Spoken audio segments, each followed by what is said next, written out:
বিসমিল্লাহির রহমানির রহিম।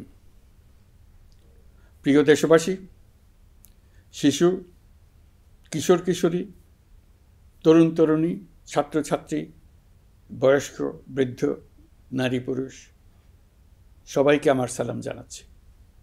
আসসালামু আলাইকুম। আজ 5ই অগাস্ট, জুলাই গণ অভ্যুত্থান দিবস। বাংলাদেশের ইতিহাসের এক অবিস্মরণীয় দিন। 1 বছর আগে এ দিনে জুলাই গণ অভ্যুত্থান পূর্ণতা পায়। দীর্ঘদিনের ফ্যাসিবাদী শাসন থেকে মুক্ত হয় প্রিয় স্বদেশ। গত বছরের জুনে আদালতের একটি রায়ে সরকারি চাকরিতে কোটা পুনর্বহাল হলে দেশের তরুণ শিক্ষার্থী সমাজ বিক্ষুব্ধ হয়ে ওঠে।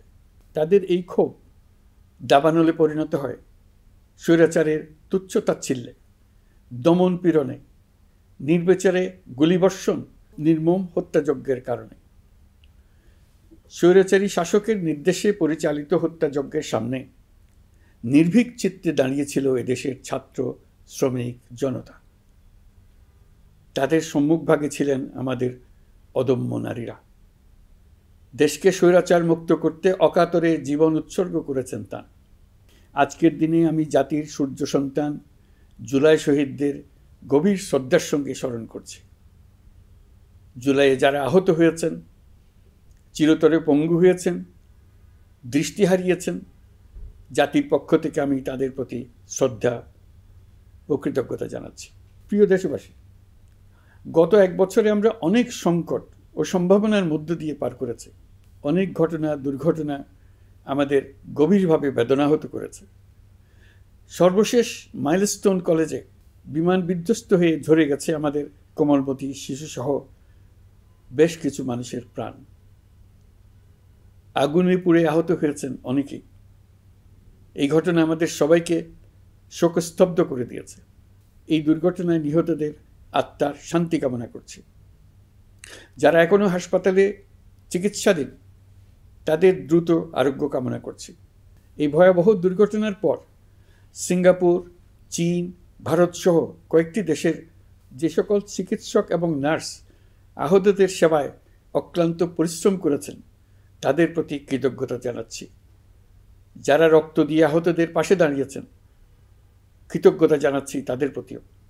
প্রিয় দেশবাসী, জুলাই অভ্যুত্থানের পর আমরা অনেক দূর পথ অতিক্রম করে এসেছি। আমাদের জাতীয় জীবনে শান্তি শৃঙ্খলা ফিরে এসছে, অর্থনীতিতে গতিশীলতা এসছে, সংকট দূর হয়েছে। মাত্র কয়েকদিন আগে যুক্তরাষ্ট্রের সঙ্গে আমরা সফলতার সঙ্গে শুল্ক আলোচনা সমাপ্ত করেছি। এর ফলে আমাদের অর্থনীতির সম্ভাবনা বহুগুণ বেড়ে গিয়েছে।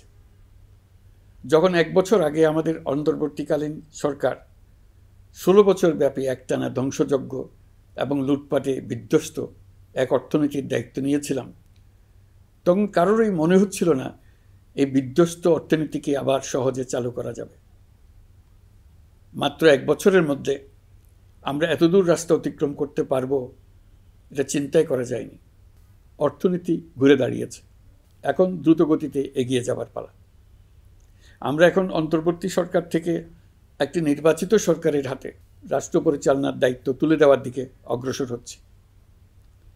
আমরা দায়িত্ব গ্রহণের 4 মাসের মাথায় জাতির উদ্দেশ্যে দেওয়া ভাষণে আমি প্রতিশ্রুতি দিয়েছিলাম 2026 সালের জুনের মধ্যে দেশের আগামী জাতীয় সংসদ নির্বাচন আয়োজন করব। তবে নির্বাচনের আগে আমাদের অত্যাবশ্যকীয় কয়েকটি কাজ সম্পন্ন করতে হবে। এর মধ্যে অন্যতম হল জুলাই ঘোষণাপত্র ও জুলাই সনদ। আজ জুলাই গণ অভ্যুত্থান দিবসে সকল রাজনৈতিক দলকে সঙ্গে নিয়ে আমরা জাতির কাছে জুলাই ঘোষণাপত্র উপস্থাপন করেছি। এই ঘোষণাপত্রে মহান মুক্তিযুদ্ধ সহ বাংলাদেশের মানুষের অতীতের বিভিন্ন ঐতিহাসিক ও গণতান্ত্রিক সংগ্রাম থেকে শুরু করে জুলাই অভ্যুত্থানের প্রেক্ষাপট বর্ণনা করা হয়েছে। আমাদের 3টি দায়িত্ব ছিল: সংস্কার, বিচার ও নির্বাচন।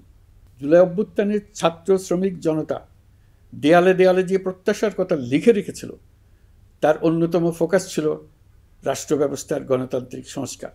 সেই লক্ষ্যে আমরা বেশ কয়েকটি সংস্কার কমিশন গঠন করেছিলাম। তাদের মধ্যে প্রধান প্রধান সংস্কার কমিশনগুলো যে সুপারিশ পেশ করেছে সেগুলোর মধ্যে স্বল্প সময়ের মধ্যে আশু বাস্তবায়নযোগ্য বহু সংস্কার আমরা ইতিমধ্যে সম্পন্ন করেছি। এই সংস্কারগুলোর মাধ্যমে অর্থনৈতিক খাত, বিচার ব্যবস্থা ও জনপ্রশাসনে গতিশীলতা আসবে, স্বচ্ছতা ও জবাবদিহিতা বহুলাংশে বৃদ্ধি পাবে, দুর্নীতি, অনিয়ম ও হয়রানি হ্রাস পাবে। দীর্ঘমেয়াদী সংস্কার কাজ বাস্তবায়নের লক্ষ্যে আমরা জাতীয় ঐকমত্য কমিশন গঠন করেছিলাম। এই কমিশনে 30টিরও অধিক রাজনৈতিক দল ও জোট স্বতঃস্ফূর্তভাবে অংশগ্রহণ করেছে, তাদের মতামত দিয়েছে। প্রাথমিক পর্যায়ে ঐকমত্য কমিশন 166টি সুপারিশ নিয়ে 30টির বেশি রাজনৈতিক দলের সঙ্গে প্রায় 2 মাস ধরে দলগত ও জোটগতভাবে আলোচনা করেছিল। এই প্রক্রিয়ায় যেসব বিষয়ে রাজনৈতিক দলগুলোর মধ্যে ঐকমত্য প্রতিষ্ঠিত হয়েছিল সেগুলো বাদ দিয়ে কমিশনের পক্ষ থেকে 19টি মৌলিক সংস্কারের বিষয় চিহ্নিত করা হয়। দ্বিতীয় পর্যায়ে 23 দিন ধরে আলোচনা শেষে 19টি বিষয়ের বেশিরভাগ ক্ষেত্রেই ঐকমত্য প্রতিষ্ঠা করা সম্ভব হয়েছে, যদিও কয়েকটি ক্ষেত্রে কিছু কিছু রাজনৈতিক দলের নোট অফ ডিসেন্ট রয়েছে। সংস্কারের ক্ষেত্রে আমরা আমাদের লক্ষ্যে পৌঁছাতে পেরেছি। ঐকমত্য কমিশনের পরিচালনায় দেশের সকল রাজনৈতিক দল মিলে দীর্ঘদিন ধরে প্রতিনিয়ত আলাপ আলোচনার ভিত্তিতে জুলাই সনদ চূড়ান্ত হওয়ার পর্যায়ে এসছে। জুলাই সনদ একটি ঐতিহাসিক অর্জন। এটা শুধু আমাদের রাজনৈতিক ইতিহাসে নয়, বৃহত্তর পরিমণ্ডলের রাজনৈতিক ইতিহাসেও স্মরণীয় হয়ে থাকবে। দলিল তো স্মরণীয় হয়ে থাকবেই, এটা রচনার প্রক্রিয়াও স্মরণীয় হয়ে থাকবে।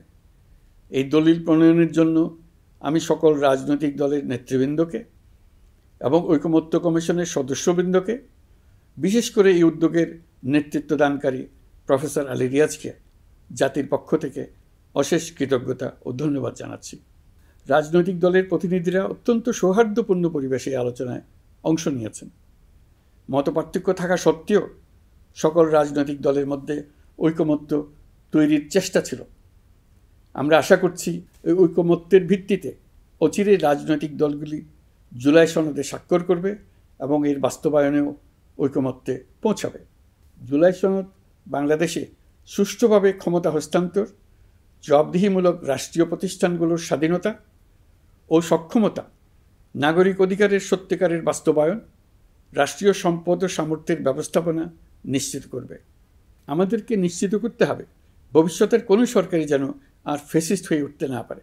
রাষ্ট্রকে এমনভাবে মেরামত করতে হবে যাতে কখনো কোথাও ফ্যাসিবাদের লক্ষণ পাওয়া গেলেই সেটিকে যেন তাৎক্ষণিকভাবে সেখানেই নির্মূল করা যায়, আর যেন 16 বছরের জন্য অপেক্ষা করতে না হয়, বহু মানুষকে প্রাণ দিতে না হয়, আমাদের যেন আরেকটি গণ অভ্যুত্থানের প্রয়োজন না হয়।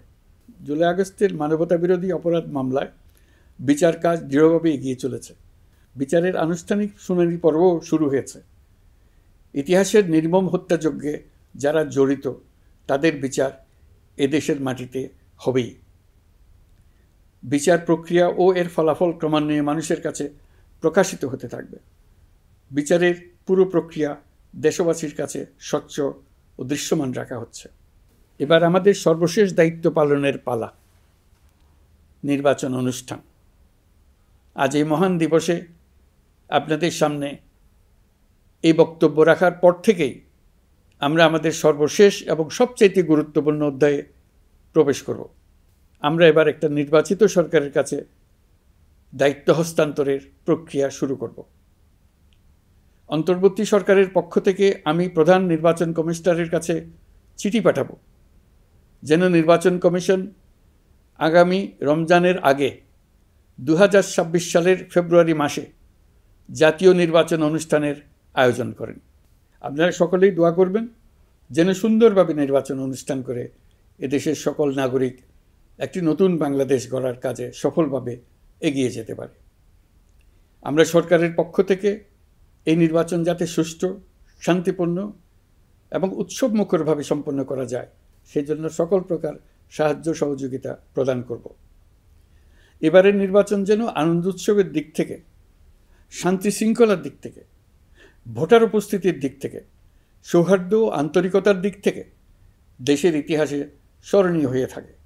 সেই জন্য সকল আয়োজন সম্পন্ন করতে আগামীকাল থেকে আমরা সকলেই মানসিক প্রস্তুতি ও প্রাতিষ্ঠানিক আয়োজন শুরু করব। নির্বাচনে ভোটারদের সম্পর্কে দুই একটা কথা বলতে চাই। এবার আমরা প্রবাসী ভোটারদের ভোট দেওয়ার আয়োজন নিশ্চিত করতে চাই। অর্থনৈতিক দিক থেকে সম্পূর্ণ বিধ্বস্ত বাংলাদেশ যে আবার দ্রুত ঘুরে দাঁড়াতে পেরেছে, তার বড় কারণ হলো আমাদের রেমিটেন্স যোদ্ধাদের ঐতিহাসিক অবদান। নির্বাচনে তাদের অংশগ্রহণ নিশ্চিত করার জন্য নির্বাচন কমিশন প্রস্তুতি নিচ্ছে।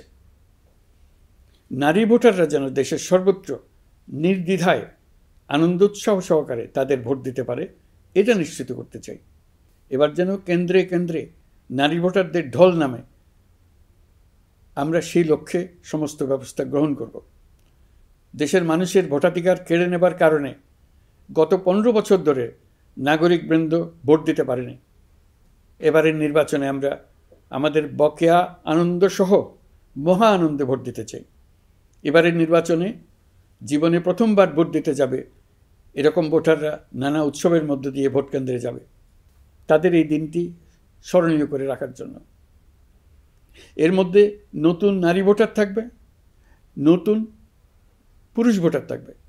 এর মধ্যে এমন ভোটার থাকবে যারা 15 বছর আগে থেকেই ভোট দিতে পারত, কিন্তু জীবনে একবারও ভোট দিতে পারেনি। এর মধ্যে আসবে যারা 10 বছর আগে, 5 বছর আগে ভোট দিতে পারত কিন্তু পারেনি। আর আসবে ভাগ্যবান ও ভাগ্যবতীর দল, যারা এই প্রথমবার ভোটার হওয়ার যোগ্যতা লাভ করলো এবং সঙ্গে সঙ্গে ভোট দেওয়ার সুযোগও পেয়ে গেল। নির্বাচনের দিনকে আমরা ঈদের উৎসবের মতো করতে চাই। এবারের ভোটের আনন্দ থাকবে সবার মধ্যে। আপনারা সবাই বাচ্চা কাচ্চাদের নিয়ে ভোট কেন্দ্রে যাবেন। নাগরিক অধিকার প্রয়োগের মহা আনন্দ পরবর্তী বংশধরদের কাছে তুলে ধরার জন্য এখন থেকে প্রতিদিন আলাপ আলোচনা করুন। আপনার এলাকায় ভোটদান ব্যবস্থা কেমন হলে সুন্দর হয়, কেমন হলে আনন্দমুখর হয়, সেটা আগে থেকে ঠিক করার জন্য। নতুন বাংলাদেশ গড়ার কাজের ভিত্তি রচনা হবে এবারের নির্বাচনে। তার জন্য প্রস্তুতি নিন।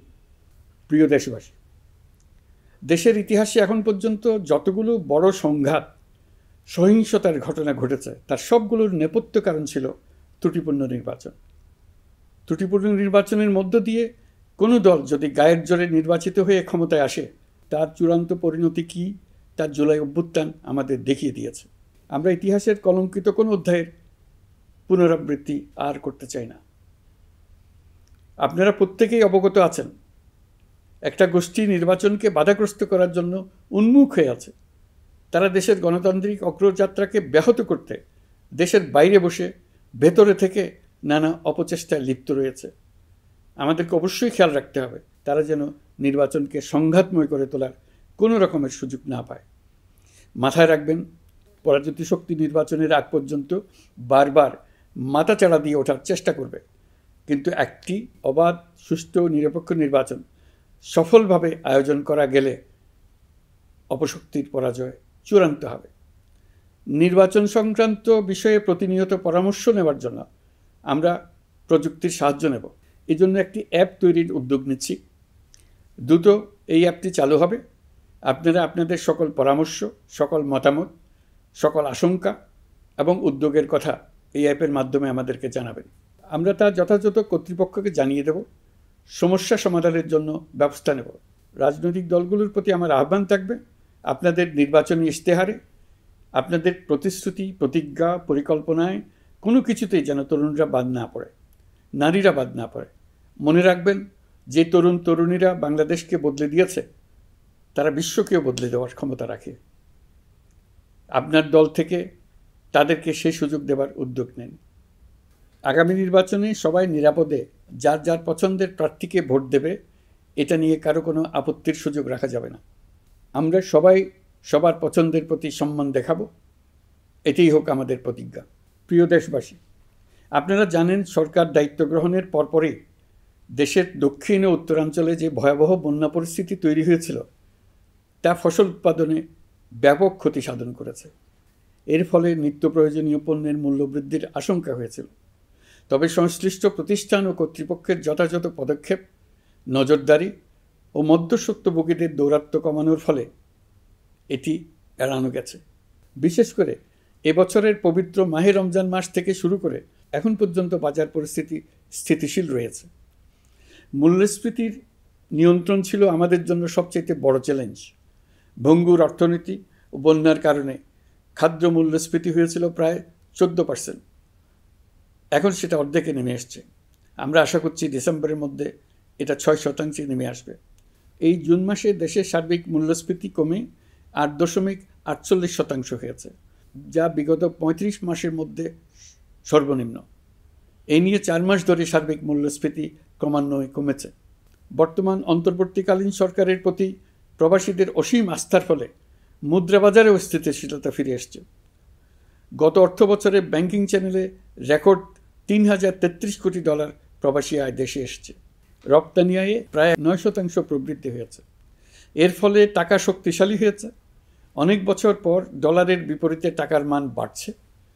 গত 11 মাসে বৈদেশিক পাওনাদারদের পাওনা সুদ ও আসল বাবদ $4 বিলিয়ন অর্থাৎ $400 কোটি অর্থ পরিশোধ করা হয়েছে, যা এ যাবৎকালের সর্বোচ্চ।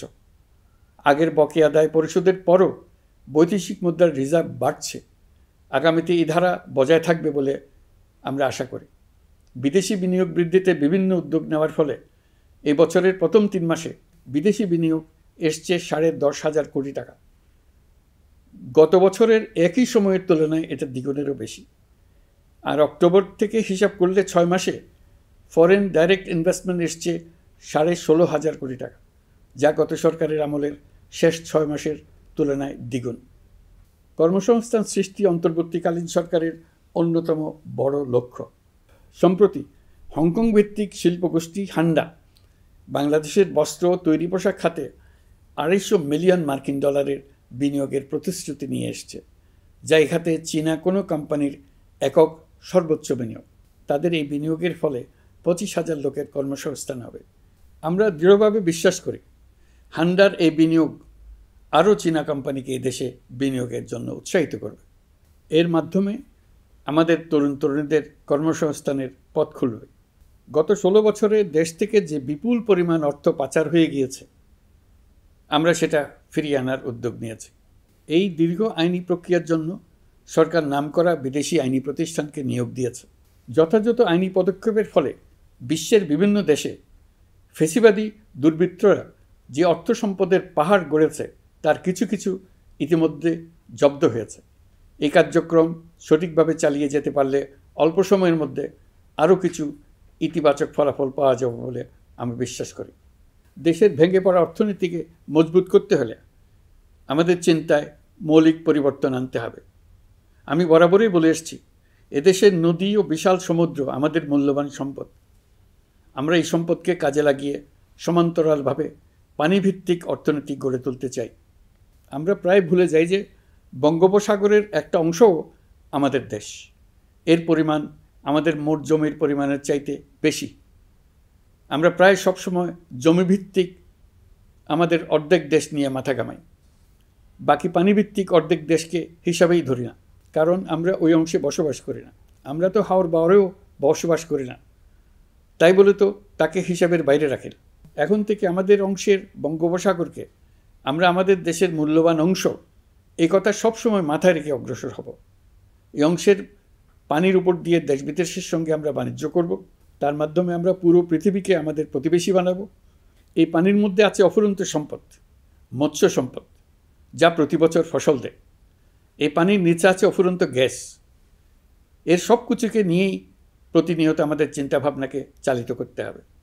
বর্তমান সরকার চট্টগ্রাম বন্দর ব্যবস্থাপনাকে নতুন করে সাজানোর উদ্যোগ নিয়েছে।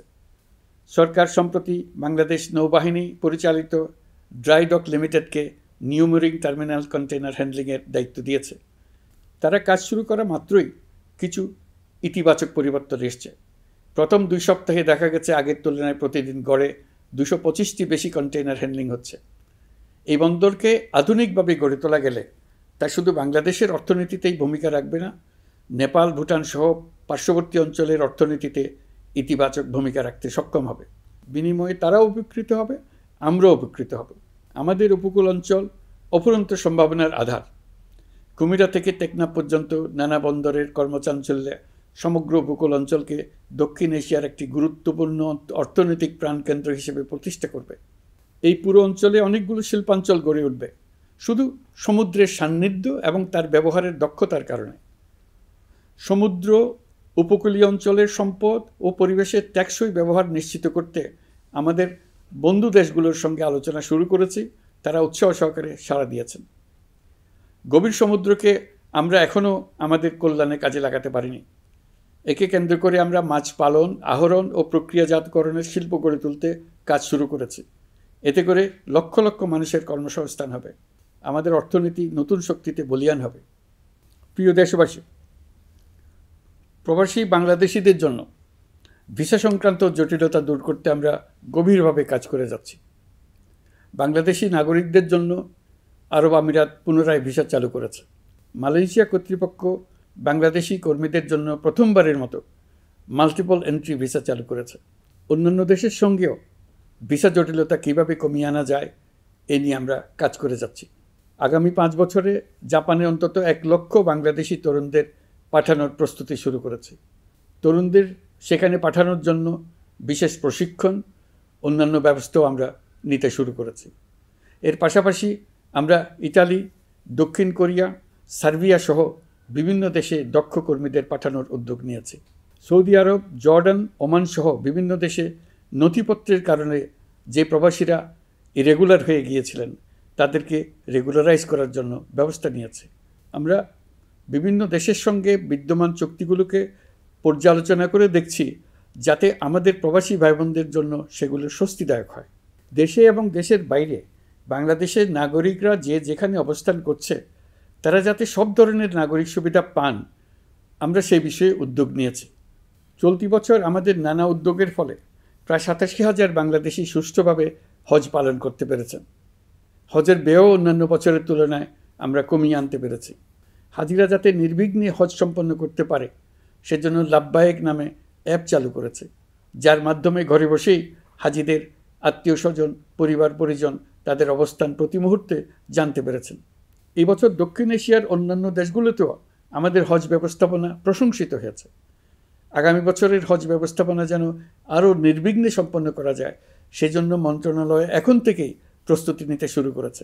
প্রিয় দেশবাসী, জুলাই গণঅভ্যুত্থানে তরুণ শিক্ষার্থীদের পাশে ঢাল হয়ে দাঁড়িয়েছিলেন আমাদের বাবা মা ও শিক্ষকরা। আমাদের বাবা মায়েরা তাদের সন্তানকে বহু কষ্টে বড় করে বিশ্ববিদ্যালয়ে পাঠায়। লেখাপড়া শেষ করে অনেক ছাত্র অসুস্থ হয়ে বের হয়। এর কারণ আবাসিক হলের নোংরা পরিবেশ, খাবারের নিম্নমান, তার উপর দলীয় সন্ত্রাসীদের দমনপীড়ন। বিশ্ববিদ্যালয়ে পড়াশোনার পরিবর্তে প্রতিদিন শিক্ষার্থীদের জোর করে রাজনৈতিক দলের প্রোগ্রামে নিয়ে যাওয়া হতো। প্রশাসন ও শিক্ষকরা সবই জানতেন, অথচ কেউ এটি থামাতে পারেননি, চেষ্টাও করেননি। কারণ শিক্ষকদের একটি বড় অংশ প্রমোশনের জন্য, সুবিধার জন্য দলীয় রাজনীতিতে জড়িত ছিলেন, নিপীড়কের ভূমিকায় ছিলেন। প্রতিটি বিশ্ববিদ্যালয়ের আবাসিক হলগুলোতে দলীয় সন্ত্রাসীদের নিয়ন্ত্রণ আর অমানসিক নির্যাতন চলত। সেখানে গড়ে তোলা হয়েছিল টর্চার সেল। অন্তর্বর্তী সরকার প্রতিশ্রুতিবদ্ধ যে আমরা আর কখনো শিক্ষা প্রতিষ্ঠানগুলোকে এমন কোনো রাজনীতি দ্বারা কলুষিত হতে দেব না যা পড়াশোনার পরিবেশ নষ্ট করে, তরুণদের জীবন ধ্বংস করে। বাবা মায়েদের যেন সন্তানকে বিশ্ববিদ্যালয়ে পড়তে পাঠিয়ে আর কখনো শঙ্কায় থাকতে না হয়। বর্তমান সরকার দায়িত্ব গ্রহণের পরপরই শিক্ষা ব্যবস্থার উন্নতির জন্য ধারাবাহিকভাবে পরামর্শ কমিটির সঙ্গে বৈঠক করেছে, বিভিন্ন উদ্যোগ হাতে নিয়েছে। বিদ্যালয়গুলোতে শিক্ষার মান কীভাবে বাড়ানো যায় সে বিষয়ে বিভিন্ন উদ্যোগ নেওয়া হচ্ছে। সরকার কিছুদিন আগে সারা দেশের সরকারি প্রাথমিক বিদ্যালয়ের সব প্রধান শিক্ষকের বেতনের গ্রেড 1 ধাপ বাড়িয়ে 10ম গ্রেড করার সিদ্ধান্ত নিয়েছে। এটি একটি যুগান্তকারী সিদ্ধান্ত। প্রাথমিক বিদ্যালয়গুলিতে শূন্য পদে 6,500 প্রধান শিক্ষক নিয়োগের প্রক্রিয়া চলছে। প্রাথমিকের পড়াশোনার পদ্ধতিগত পরিবর্তনের দিকেও আমরা মনোযোগ দিচ্ছি। সব স্কুলে ইন্টারনেট সংযোগ ও মাল্টিমিডিয়া শ্রেণীকক্ষ তৈরির নির্দেশ দেওয়া হয়েছে। পার্বত্য চট্টগ্রামে কমপক্ষে 100টি স্কুলে এবছরের মধ্যেই ই-লার্নিং চালু হবে। ঢাকা চট্টগ্রামের অভিজ্ঞ শিক্ষকরা প্রযুক্তির সহায়তায় এসব স্কুলে শিক্ষকতা করে সেখানকার শিক্ষক ঘাটতি পূরণ করবেন। যেসব এলাকায় বিদ্যুতের ঘাটতি রয়েছে সেখানে সোলার প্যানেল বসিয়ে বিদ্যুতের ঘাটতি নিরসন এবং মোবাইল নেটওয়ার্ক ও স্টারলিংক পরিষেবা ব্যবহার করে এই সংকট মোকাবেলা করা হচ্ছে। স্কুলগুলোতে মেয়েদের জন্য বিশেষ ব্যবস্থা গ্রহণ করে তাদের পড়াশোনার উপযোগী করে তোলা হচ্ছে। স্কুলের অবকাঠামোকে নারীবান্ধব করে তুলতে স্কুল ভবন নির্মাণের সময় কমিটিতে নারী স্থপতি রাখার নিয়ম করা হয়েছে। আমাদের লক্ষ্য হলো স্কুল ভবনের ডিজাইন থেকে শুরু করে পড়াশোনার পরিবেশ চিন্তাভাবনায় মেয়েদেরকে বিশেষভাবে গুরুত্ব দেওয়া, যাতে তারা ব্যক্তিগত নিরাপত্তা ও স্বাস্থ্যের দিক থেকে স্বস্তিদায়ক পরিবেশে পড়াশোনা করতে পারে। প্রিয় দেশবাসী, জুলাই গণ অভ্যুত্থানে শহীদ ও আহত যোদ্ধাদের জন্য আমরা নিরলসভাবে কাজ করে যাচ্ছি। এখন পর্যন্ত 775টি শহীদ পরিবারকে প্রায় 100 কোটি টাকার সঞ্চয়পত্র ও মাসিক ভাতা বাবদ ব্যাংক চেক দেওয়া হয়েছে। অবশিষ্ট যারা আছেন তাদেরও কয়েকটি আইনগত বিষয় নিষ্পত্তি সাপেক্ষে সঞ্চয়পত্র দেওয়ার প্রক্রিয়া চলছে। এর পাশাপাশি আহত 13,800 জন জুলাই যোদ্ধাকে 3টি ক্যাটাগরিতে নগদ টাকা ও চেক বাবদ 153 কোটি 4 লাখ টাকা প্রদান করা হয়েছে। 78 জন অতি গুরুতর আহত জুলাই যোদ্ধাকে সিঙ্গাপুর, থাইল্যান্ড, তুরস্ক এবং রাশিয়ার উন্নত চিকিৎসার জন্য পাঠানো হয়েছে এবং চিকিৎসা ব্যয় বাবদ এ পর্যন্ত প্রায় 100 কোটি টাকা ব্যয় হয়েছে। আহতদের পুনর্বাসনের জন্য সরকারের সবকটি মন্ত্রণালয়ের সম্মিলিত প্রচেষ্টায় বিভিন্ন ধরনের উদ্যোগ নেওয়া হচ্ছে। ফেসিবাদী সরকারের আমলে দেশের শহরে বন্দরে হাজারো প্রতিষ্ঠান, সড়ক, সেতু, সেনানিবাস, যুদ্ধজাহাজ, স্কুল, কলেজ, বিশ্ববিদ্যালয়ের নাম পরিবর্তন করে স্বৈরাচার তার নিজের এবং নিজের পরিবারের সদস্যদের নামে চালু করেছিল। আমরা সব নাম পরিবর্তন করে আগের নাম বা মানানসই নাম করে দিয়েছি। প্রিয় দেশবাসী, অন্তর্বর্তীকালীন সরকার এমন এক অবস্থায় দেশের দায়িত্বভার গ্রহণ করেছিল যখন প্রতিটি গণতান্ত্রিক প্রতিষ্ঠান, অফিস, আদালত বিধ্বস্ত অবস্থায় ছিল। আমাদের প্রথম এবং প্রাথমিক কাজ ছিল এই প্রতিষ্ঠানগুলো সংস্কার এবং পুনর্নির্মাণে হাত দেওয়া, আইনশৃঙ্খলা বাহিনী পুনর্গঠন, অর্থনীতি পুনরুদ্ধার, আইন আদালত, নির্বাচন কমিশন সহ যাবতীয় গণতান্ত্রিক প্রতিষ্ঠানকে সচল করা এবং নাগরিকদের নিকট দায়বদ্ধ করে তোলা। রক্তাক্ত জুলাই ছিল স্বৈরাচারের বিরুদ্ধে তরুণদের পুঞ্জীবিত ক্ষোভের বহিঃপ্রকাশ। 16 বছর ধরে সরকারের স্বৈরাচারী আচরণের বিরোধিতা করে যতগুলো আন্দোলন হয়েছে, প্রতিটিতেই দলীয় সন্ত্রাসীরা অস্ত্র হাতে আন্দোলনকারীদের আক্রমণ করেছে। প্রতিটি আন্দোলনকেই দমন করার জন্য দলীয় সন্ত্রাসীরা সর্বোচ্চ আঘাত করেছে, যেখানে আইনশৃঙ্খলা বাহিনীকেও অংশ নিতে নির্দেশ দেওয়া হয়েছে অথবা দাঁড়িয়ে দর্শকের ভূমিকায় থাকতে বলা হয়েছে।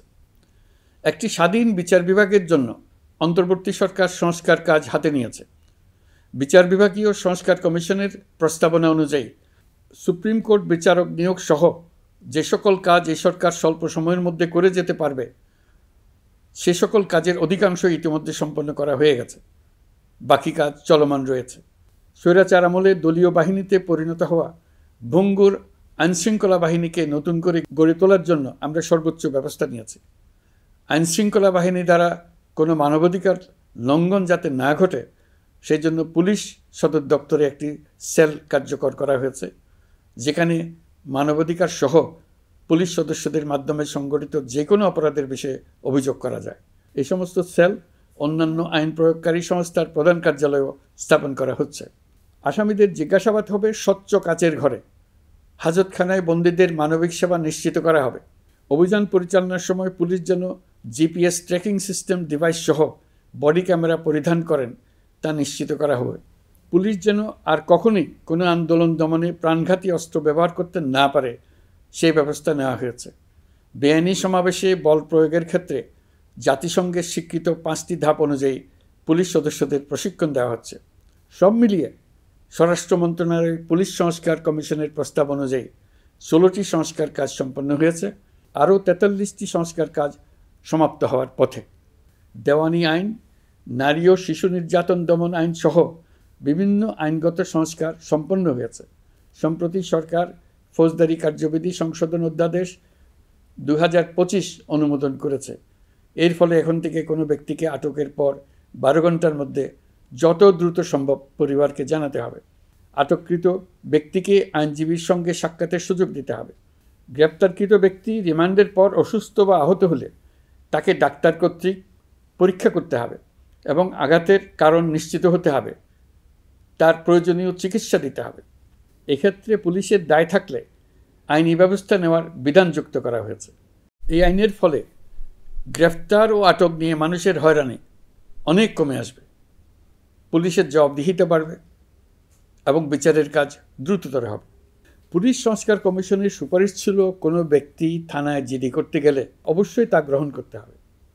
জিডি গ্রহণ করা ছাড়া থানা থেকে কোনো ব্যক্তিকে ফিরিয়ে দেওয়া যাবে না। এই সুপারিশের ভিত্তিতে সরকার সিদ্ধান্ত নিয়েছে দেশের সব থানায় অনলাইনে জিডি করা যাবে। এখন থানায় জিডি না নেওয়ার আর কোনো অভিযোগ থাকবে না। গণতান্ত্রিক চর্চার অন্যতম প্রধান শর্ত গণমাধ্যমের স্বাধীনতা। অতীত ইতিহাসের দিকে তাকালে দেখা যায় মুক্ত সাংবাদিকতার ক্ষেত্রে প্রথম এবং সবচেয়ে বড় বাধা হিসেবে কাজ করেছে সরকার। অন্তর্বর্তী সরকার এইসব বাধা অপসারণে বিভিন্ন উদ্যোগ নিয়েছে। আমরা সমালোচনাকে উন্মুক্ত করে দিয়েছি। যে কেউ চাইলেই যে কোনো মাধ্যমে, সেটা মূলধারার গণমাধ্যম হোক কিংবা সামাজিক যোগাযোগ মাধ্যমেই হোক, সরকারের সমালোচনা করতে পারছেন। এমনকি রাষ্ট্রীয় গণমাধ্যমেও সরকারের সমালোচনা করা যাচ্ছে। নিকট অতীতে যা ছিল অকল্পনীয়। সাংবাদিকদের জবাবদিহিতা নিশ্চিত করার জন্য সরকার ইতিমধ্যে প্রেস কাউন্সিল পুনর্গঠন করেছে। আপনারা জানেন, সামাজিক যোগাযোগ মাধ্যমে প্রতিদিন বিপুল পরিমাণ গুজব ও অপতথ্য ছড়িয়ে পড়ছে। দেশকে অস্থিতিশীল করতে হাতিয়ারে পরিণত হয়েছে গুজব। অপতথ্য মোকাবেলা করার জন্য সাংবাদিকদের সক্ষমতা বাড়াতে বিভিন্ন ধরনের প্রশিক্ষণের ব্যবস্থা নেওয়া হচ্ছে। স্বৈরাচারী সরকার আমলে সাংবাদিকতার ক্ষেত্রে বড় বাধা ছিল ডিজিটাল নিরাপত্তা আইন, যা পরে সাইবার নিরাপত্তা আইন রূপে আবির্ভূত হয়েছিল।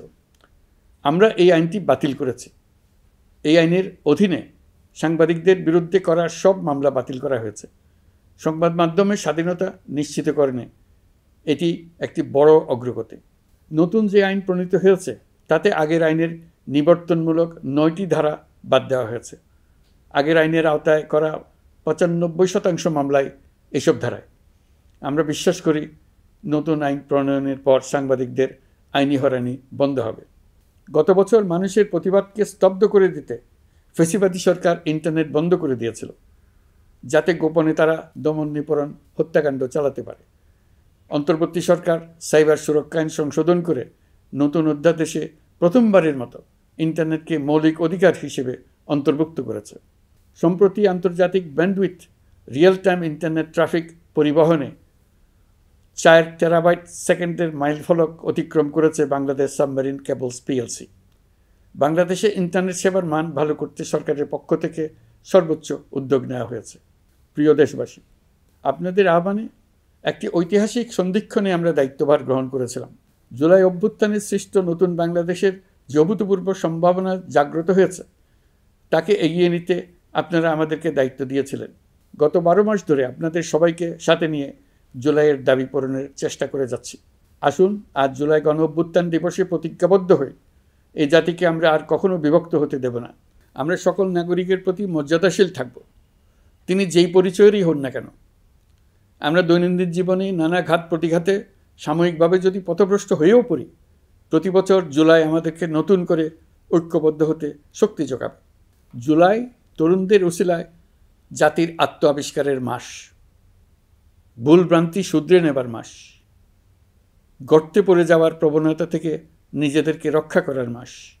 জুলাই গ্রামে গঞ্জে, সরকারি বেসরকারি স্কুল কলেজে, বিশ্ববিদ্যালয়ে, ফসলের মাঠে, ঘরে বাড়িতে কিশোর কিশোরী তরুণ তরুণীদের কাছ থেকে তাদের আকাঙ্ক্ষাগুলো জেনে নেওয়ার মাস। নির্বাচন আসছে। যদি আপনি আপনার নির্বাচনী এলাকা থেকে দূরে বসবাস করেন, তবে এখন থেকে নিয়মিত নির্বাচনী এলাকা পরিদর্শন করুন, যাতে সেরা ব্যক্তিকে নির্বাচিত করতে আপনি প্রস্তুত হতে পারেন। যাদের তাজা রক্তের বিনিময়ে আমরা আমাদের এই অতি মূল্যবান অধিকার ফিরে পেলাম, ভোটটা দেওয়ার আগ মুহূর্তে যেন তাদের চেহারা আমাদের চোখে ভেসে ওঠে। ফেব্রুয়ারি বেশি দূরে নয়। নির্বাচন নিয়ে প্রস্তুতি নিতে নিতেই ভোটের দিন এসে পড়বে। বহু বছর আমরা কেউ ভোট দিতে পারিনি। এবার আমরা সবাই ভোট দেব, কেউ বাদ যাবে না। সবাই যেন বলতে পারি, নতুন বাংলাদেশ গড়ার পথে দেশকে রওনা করার জন্য আমি আমার ভোটটা দিয়েছিলাম। আমার ভোটেই দেশটা সে পথে রওনা হতে পেরেছিল। জুলাই গণ অভ্যুত্থান দিবসে সকল নাগরিকের কাছে আমার আহ্বান, আসুন নতুন বাংলাদেশ গড়ার প্রথম বড় পরীক্ষায় সফলভাবে উত্তীর্ণ হই। মহান আল্লাহ আমাদের সহায় হন। আল্লাহ হাফেজ।